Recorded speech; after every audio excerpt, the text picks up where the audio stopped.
संयम फारच कमी झालाय असं नाही वाटत का तुम्हाला? एखादी गोष्ट हवी असेल तर ती लगेच म्हणजे लगेच पाहिजे.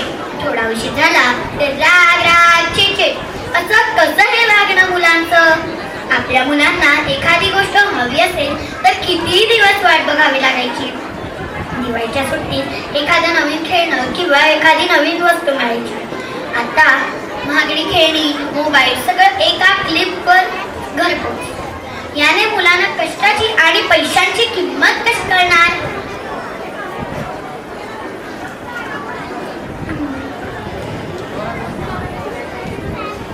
हो ग, काय बदललाय? परिस्थिती बदलली.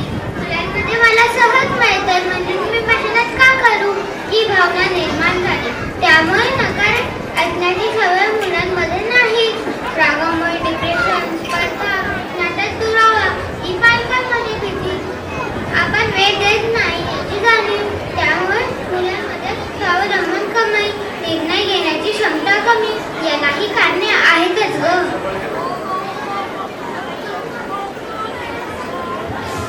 पण याला तरी काय अर्थ? मला तर कधी कधी असंच वाटतं, हट्ट आला, हक्काची भावना आली, पण कर्तव्य आणि जबाबदारी कुठे मागेच राहिलीये. तू म्हणतेस तर सर्व ठीक आहे. आजकाल आई वडिलांना वेळ तरी कुठे आहे? पर्याय म्हणून हो म्हणायचं. जी मागणी असेल ती पूर्ण करायची. फक्त त्रास देऊ नको असं म्हणून सोडायचं.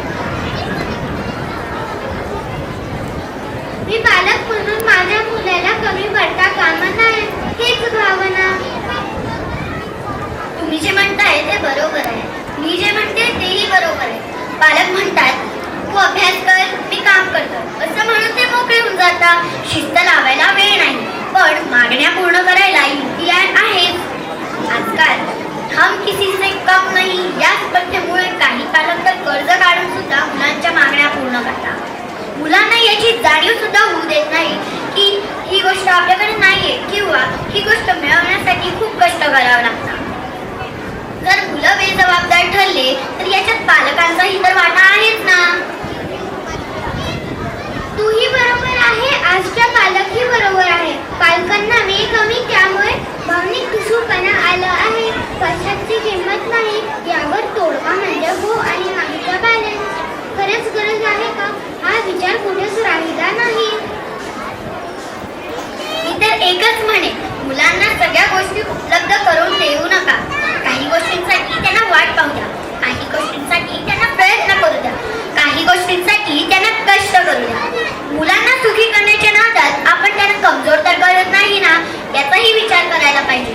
आपण मुलांना जगाच्या स्पर्धेत उतरवणार, पण जग त्यांना प्रत्येक वेळेस हो म्हणेल असंही नाही आणि ते प्रत्येक स्पर्धा जिंकणार असंही नाही. आपण मुलांना नाही ऐकण्याची आणि अपयश पचवण्याची ताकदही घरूनच दिली पाहिजे. मुलांना